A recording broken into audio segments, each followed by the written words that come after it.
आप देख रहे हैं अल्फा डिफेंस हिंदी में आपका स्वागत है।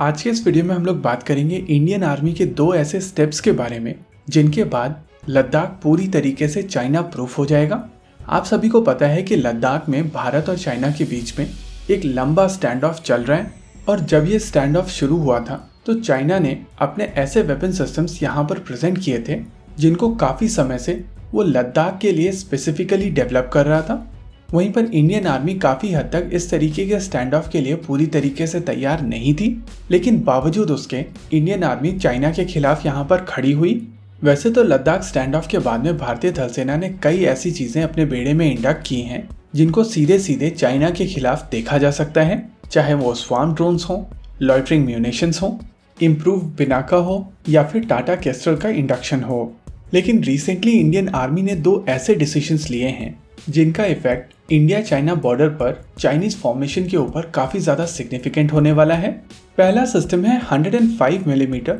37 कैलिबर माउंटेड गन सिस्टम। इन माउंटेड गन सिस्टम्स को लेकर कल ही इंडियन आर्मी ने रिक्वेस्ट फॉर इन्फॉर्मेशन रिलीज किया है और अगर आप इस रिक्वेस्ट फॉर इन्फॉर्मेशन को ध्यान से पढ़ेंगे तो आपको समझ में आएगा कि इसको काफ़ी हद तक कल्याणी ग्रुप की माउंटेड लाइट हॉवित्जर के लिए डिज़ाइन किया गया है। कल्याणी ग्रुप की गरुड़ा लाइट हॉवित्जर एक 105 मिलीमीटर 37 कैलिबर की माउंटेड गन सिस्टम है जिसको 4x4 ऑल टेरेन व्हीकल के ऊपर माउंट किया गया है।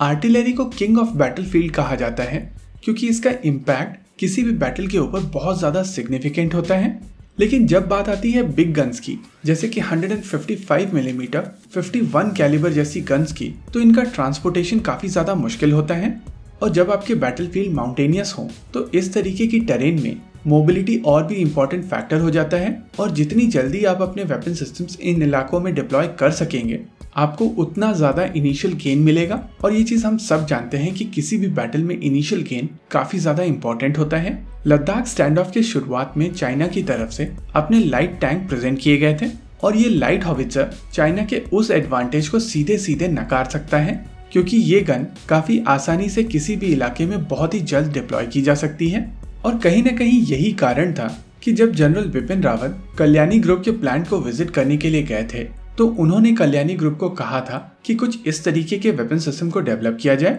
वैसे जैसे कि हम लोगों ने आपको बताया है कि ये सिस्टम ऑलरेडी इंडियन आर्मी के साथ में टेस्टिंग में है और अब इंडियन आर्मी की तरफ से इसी सिस्टम को लेकर एक tailor made request for information release कर दी गई है, यानी कि कहीं ना कहीं एक ऑफिशियल एक्विजिशन प्रोसेस शुरू कर दिया गया है और बहुत ही जल्द इस सिस्टम को भारतीय थल सेना के बेड़े में शामिल कर लिया जाएगा। हालांकि यहाँ पर कई लोग कहेंगे कि रिक्वेस्ट फॉर इन्फॉर्मेशन रिलीज किया गया है, अब 75,000 साल के बाद में ये सिस्टम भारतीय थल सेना अपने बेड़े में शामिल करेगी। देखिए, इंडियन आर्मी, इंडियन एयरफोर्स और इंडियन नेवी के पास में जितने भी सिस्टम हैं वो इसी प्रोसेस के तहत अक्वायर किए गए हैं। आप सभी की फ्रस्ट्रेशन यहाँ पर समझी जा सकती है, लेकिन प्रोसेस जो बनाए गए हैं उसके पीछे कारण है हिस्टोरिकली भारत में करप्शन की प्रॉब्लम रही है। और मान लीजिए कि डिफेंस मिनिस्टर राजनाथ सिंह ये सारे प्रोसेस ना फॉलो करके कोई वेपन सिस्टम अक्वायर कर लेते हैं और 5 साल या 10 साल के बाद में कोई और डिफेंस मिनिस्टर बनकर आता है या कोई ऑडिट होता है, उस दौरान ये क्वेश्चन उठता है कि किस बेसिस पर ये सिस्टम अक्वायर किया गया है, तो उसका जवाब राजनाथ सिंह क्या देंगे। अल्फा डिफेंस के एक वोक फैन ने कहा था कि ये RFI RFQ वाले सारे प्रोसेस घटिया हैं, इसके वजह से टाइम बर्बाद होता है और इसी वजह से राजनाथ सिंह ने डिफेंस प्रोक्योरमेंट पॉलिसी को फॉलो किए बिना इन सिस्टम्स को अक्वायर कर लिया। देखिए, ये सब कहना आसान है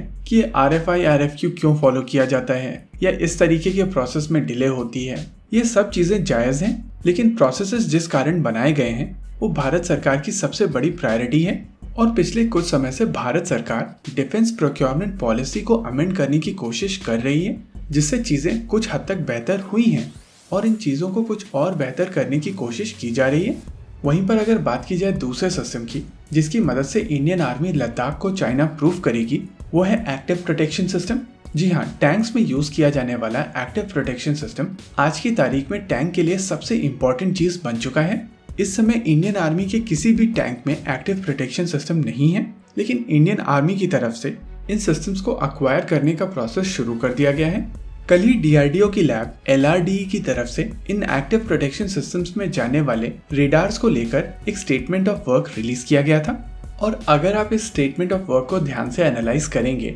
तो आपको समझ में आएगा कि जो सिस्टम बनकर निकल कर आने वाला है वो टॉप अटैक के अगेंस्ट भी इफेक्टिव होने वाला है। यानी कि काफी कॉम्प्रिहेंसिव सोल्यूशन भारत की तरफ से डेवलप किया जा रहा है और यहाँ पर कहा जा सकता है कि ये दोनों सॉल्यूशंस एक्टिव प्रोटेक्शन सिस्टम और ultra light mounted howitzer Ladakh को पूरी तरीके से चाइना प्रूफ करने में भारत की मदद करेंगे। इसी के साथ आज के इस वीडियो में रखते हैं केवल इतना ही। वीडियो को अंत तक देखने के लिए धन्यवाद। देखते रहिए अल्फा डिफेंस। जय हिंद।